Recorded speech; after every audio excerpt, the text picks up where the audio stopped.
ዕለተ እሁድ ጥር 3 ቀን 2018 ዓ.ም ምሽት ላይ እንገኛለን።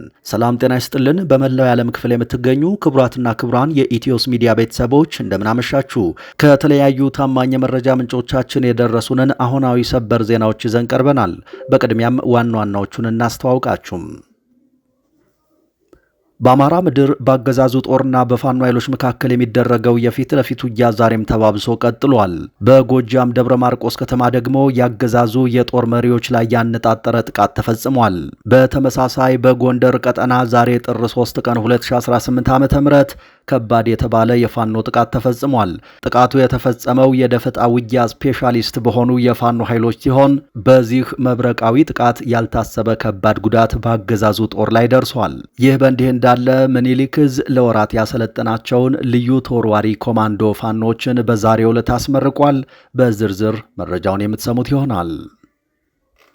ኦፌኮ የደብረ ዘይቱን ሜጋ ኤርፖርት ፕሮጀክት በጽኑ እቃወማለሁ አለ። የኦሮሞ ፌዴራላዊ ኮንግረስ ባወጣው ከባድ መግለጫ ክብርን የሚነካ ልማት ሳይሆን ዝርፊያ ነው ሲል ተቃውሟል። ኦፌኮ ማስጠንቀቂያ ያለውንም አውጥቷል። በዝርዝር መረጃችን ያዝነው ሌላኛው ጉዳይ ነው።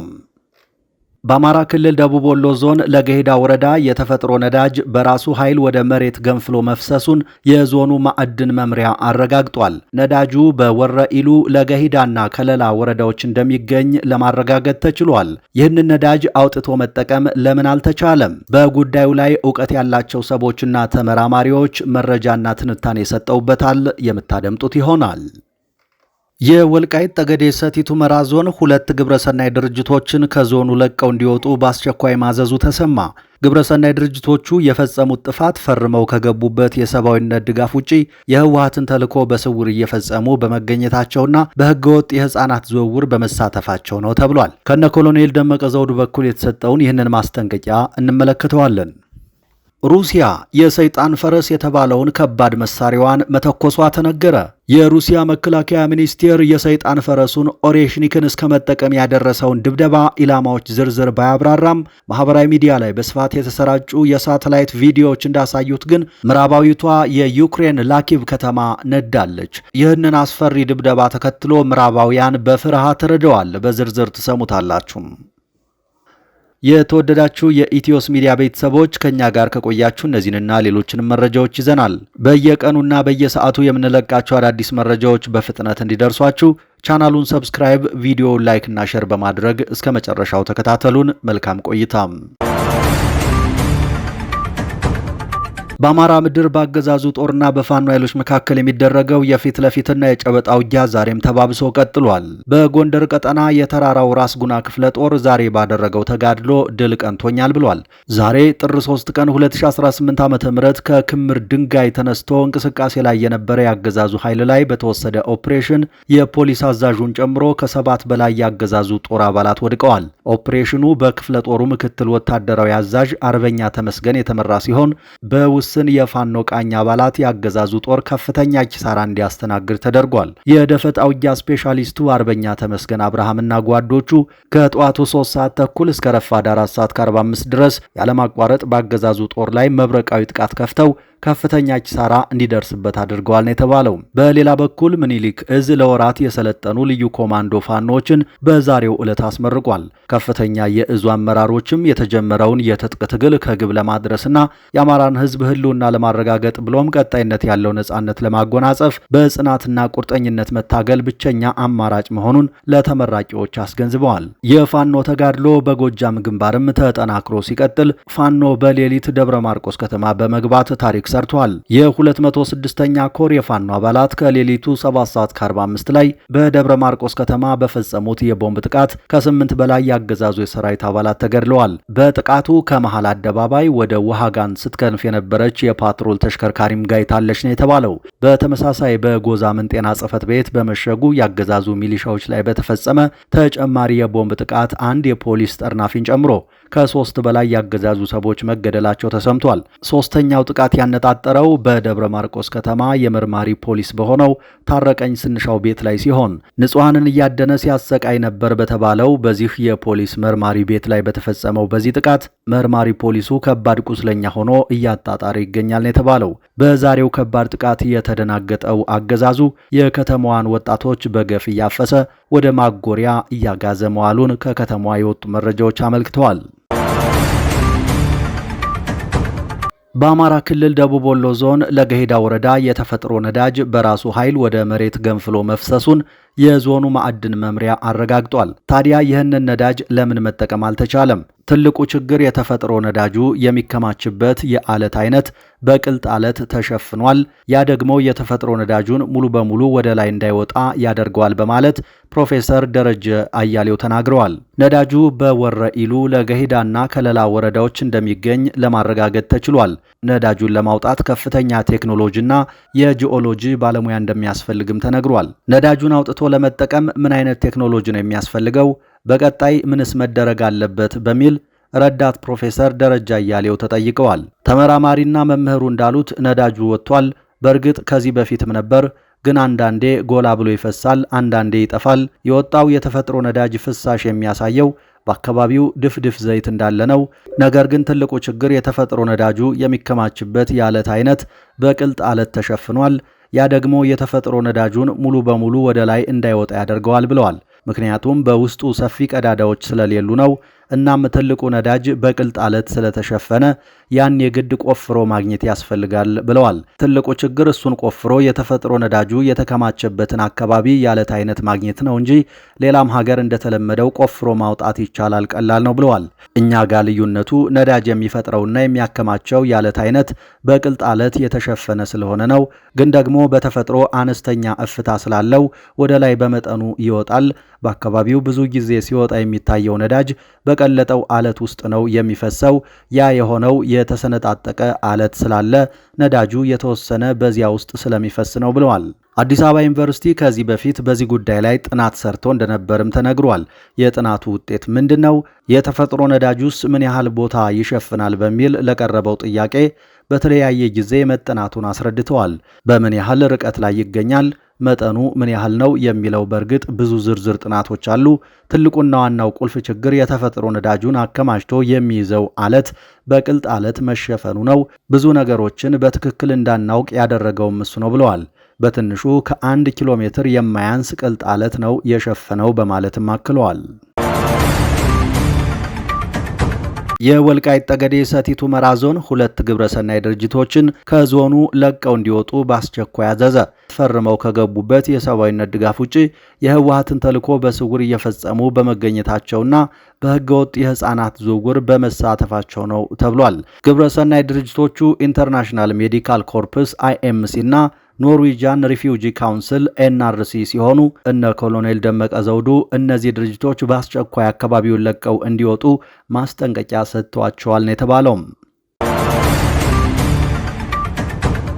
ኦፌኮ የደብረ ዘይቱን ሜጋ ኤርፖርት ፕሮጀክት በጽኑ እቃወማለሁ አለም። የኦሮሞ ፌዴራላዊ ኮንግረስ ኦፌኮ የአቡሴራ ሜጋ ፕሮጀክትን አስመልክቶ ክብርን የሚነካ ልማት ሳይሆን ዝርፊያ ነው ሲል መግለጫ አውጥቷል። የኦሮሞ ፌዴራላዊ ኮንግረስ ኦፌኮ በምስራቅ ሸዋ ዞን አቡሴራ ወረዳ ሊገነባ የታቀደውን የሜጋ ኤርፖርት ፕሮጀክት አስመልክቶ በአካባቢው ማህበረሰብ ላይ የተጋረጠውን ስጋት ለህዝብ ለማሳወቅ በሚል መግለጫ አውጥቷል።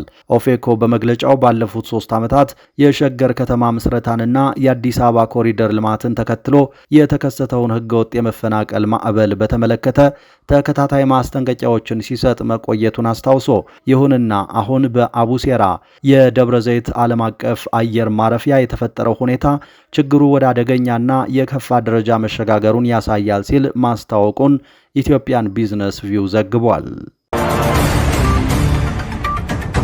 የቻይናው የውጭ ጉዳይ ሚኒስትር ሶማሊያን የመጎብኘት እቅዳቸውን ሰርዘው ወደ ሌላ መዳረሻቸው ማቅናታቸው እያነጋገረ ነው። ሶማሊያን ይጎበኛሉ ተብለው ሲጠበቁ የነበሩት የቻይናው የውጭ ጉዳይ ሚኒስትር ዋንጊው ባልታወቀ ምክንያት ጉዟቸውን በመሰረዝ ወደ ሌላ የጉብኝት መዳረሻቸው ሀገር ማቅናታቸው እያነጋገረ ነው። እስራኤል ከሶማሊያ ለተገነጠለችው ሶማሌላንድ የመጀመሪያውን የሉዓላዊ ሀገርነት እውቅና ከሰጠች ከ2 ሳምንታት በኋላ የቻይናው የውጭ ጉዳይ ሚኒስትር ሶማሊያ ሞቃዲሾን ለመጎብኘት ማቀዳቸው በሶማሊያ መንግስት በኩል ከፍተኛ ጉጉት ፈጥሮ ነበር። የውጭ ጉዳይ ሚኒስትሩ ዋንጊው ኢትዮጵያን፣ ሶማሊያን፣ ታንዛኒያን ለመጎብኘት በያዙት ፕሮግራም መሰረት ሐሙስ ታህሳስ 30 ቀን 2018 ዓ.ም አዲስ አበባ የገቡ ሲሆን በነገታው ጥር 1 ቀን 2018 ዓ.ም ደግሞ ወደ ሶማሊያ የመጓዝ ፕሮግራም ነበራቸው። ሆኖም በሶማሊያ ዋና ከተማ ሞቃዲሾ ተገኝተው እስራኤል ለሶማሌላንድ የሰጠችውን እውቅና በማውገዝ ለሶማሊያ ፌዴራል መንግስት ዲፕሎማሲያዊ ድጋፍ ይሰጣሉ ተብለው በጉጉት ሲጠበቁ የነበሩት የውጭ ጉዳይ ሚኒስትሩ ይገባሉ ተብለው በሚጠበቁበት ሰዓት አለመድረሳቸው ታውቋል። ከሰዓታት ቆይታ በኋላም በሞቃዲሾ ሊያደርጉት የነበረው ጉብኝት ይፋ ባልተደረገ ምክንያት መታጠፉን የሶማሊያ ባለስልጣናት አስታውቀዋል። ከጥቂት ሰዓታት በኋላም የውጭ ጉዳይ ሚኒስትሩ ታንዛኒያ መግባታቸው ታውቋል። የውጭ ጉዳይ ሚኒስትሩ በኢትዮጵያ በነበራቸው የአንድ ቀን ቆይታ ከአብይ አህመድና ከኢትዮጵያ አቻቸው ጌዲዮን ጢሞቴዎስ ጋር ተገናኝተው በሁለትዮሽ ግንኙነትና በቀጠናዊ ጉዳዮች ላይ መወያየታቸው ተነግሮ ነበር። በኢኮኖሚ ቀውስ ምክንያት የተቀሰቀሰውና ሰፊ የኢራንን ክፍል ያዳረሰው ህዝባዊ ተቃውሞ ሁለተኛ ሳምንቱን ይዟል። የእስላሚክ ሪፐብሊክ አገዛዝ አብቅቶ ንጉሳዊው እንዲመለስ ጥሪ ቀርቧል። ለመሆኑ ተቃውሞ የተነሳባቸው የኢራን ጠቅላይ መሪ አሊ ኻሜኒ ማን ናቸው? ምን ያህልስ ተጽዕኖ ፈጣሪ ናቸው? ቀጥሎ እንመለከተዋለን። አርብ ዕለት በቴሌቪዥን ቀርበው መልእክት ያስተላለፉት አያቶላህ ኻሜኒ አሻፈረኝ ባዮችን አስጠንቅቀዋል።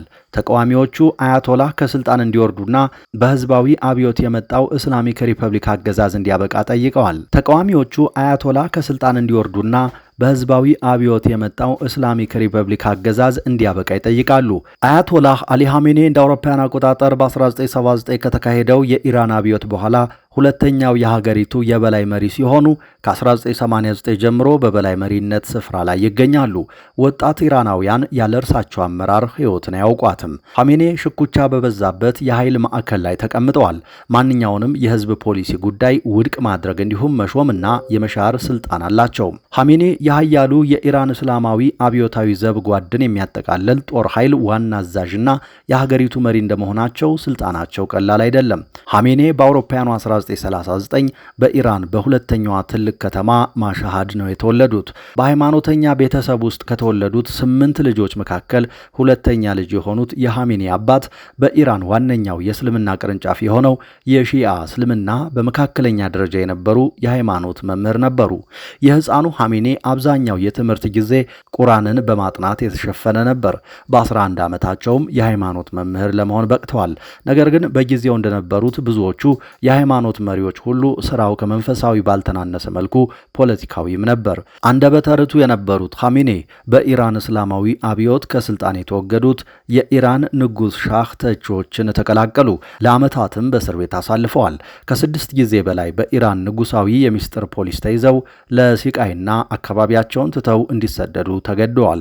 በአውሮፓውያኑ 1979 የኢራን እስላማዊ አብዮት ከተካሄደ ከአንድ ዓመት በኋላ አያቶላህ ሩሆላህ ኻሜኒ የዋና ከተማይቱ ቴሄራን የጁማ ሶላት መሪ አድርገው ሾሟቸው። በ1989 ደግሞ ኻሜኒ በ86 ዓመታቸው በዚህ ዓለም በሞት የተለዩት አያቶላህ ኻሜኒ ምትክ ሆነው በሃይማኖት መሪዎች ከመመረጣቸው በፊት በ1981 ፕሬዝደንት ሆነው ተመረጡ።